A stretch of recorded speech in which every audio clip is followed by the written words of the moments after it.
নমস্কার বন্ধুরা, কৃষ্ণা কিচেনে আপনাদের স্বাগত জানাচ্ছি। আজকে আমি একটা চিচিঙ্গার রেসিপি বানাচ্ছি। তার জন্য 4টে চিচিঙ্গা নিয়ে নিয়েছি। আপনারা কম বেশি করতে পারেন। এবারে এটাকে ধুয়ে নিয়েছি। এবারে এটাকে একটু আগে পিছে একটু কেটে নিচ্ছি। এবারে এরকমভাবে আমি চেঁচে নিচ্ছি গাটা।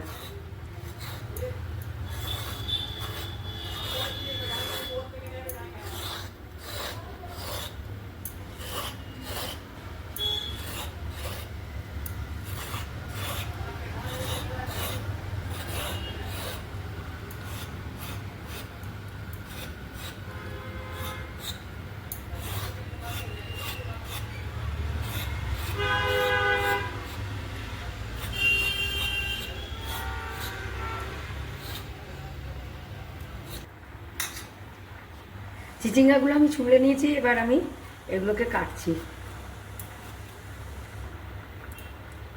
এরকম করে, পাতলা পাতলা করে আমি কাটছি।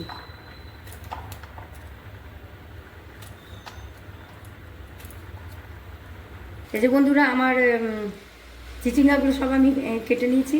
এবার আমি গ্যাসে কড়াই চাপিয়ে দিয়েছি। এবার কড়াই আমি সর্ষের তেল দিচ্ছি। তেলটা একটু গরম হোক।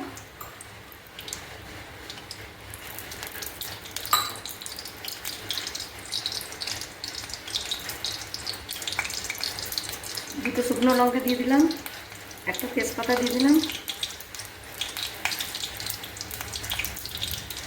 আর একটু সর্ষে দিয়ে দিলাম। এবার একটু কুচনো নারকেল দিয়ে দিচ্ছি। নারকেলটা একটু ভাজা হোক।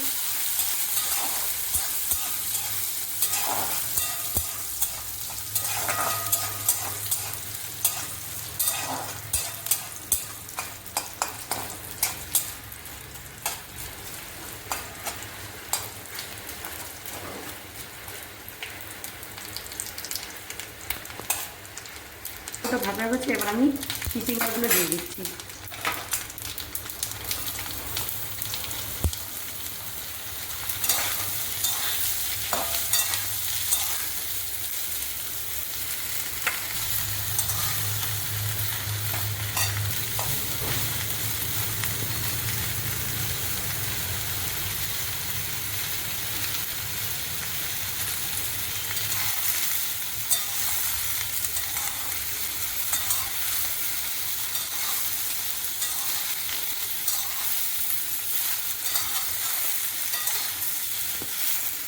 লবণ দিচ্ছি,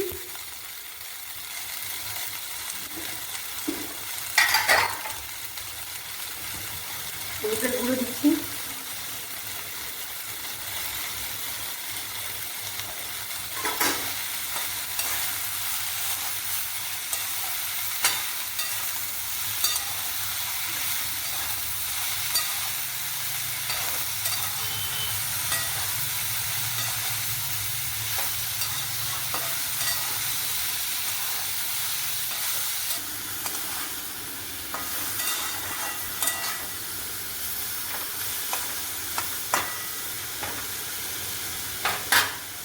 দু চামচ মতো একটু জল দিয়ে আমি একটু ঢেকে রাখছি।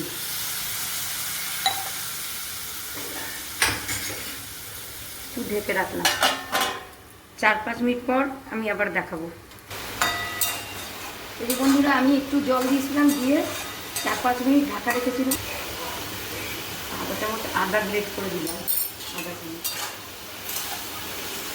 দিয়ে ভালো করে মিলিয়ে দিচ্ছি। এটা আর একটু সেদ্ধ হওয়া বাকি আছে, আর একটু সেদ্ধ হোক। চিচিঙ্গাটা আমার ভালো মতো ভাজা হয়ে গেছে। চিচিঙ্গাটা যে আমার সেদ্ধ হয়েছে ভালো মতো। এর মধ্যে আমি আর এখন একটু অল্প চিনি দিয়ে দিলাম, আর 2 টেবিল চামচ আমি নারকেল কোড়ানো দিচ্ছি। আমি কুচিয়েও দিয়েছি প্রথমে, আর নামাবার আগে একটু নারকেল কোড়ানো দিচ্ছি। এতে স্বাদটা আরও বেশি ভালো লাগবে। ব্যাস হয়ে গেল চিচিঙ্গা ভাজা। এটা আপনারা একবার হলো বানিয়ে খাবেন। রুটি, পরোটা, ভাত সব কিছুর সাথেই ভালো লাগে খেতে। আর বানিয়ে খেয়ে আমাকে লাইক শেয়ার কমেন্ট করবেন। এবার আমি একটা প্লেটে এটা নামিয়ে রাখছি।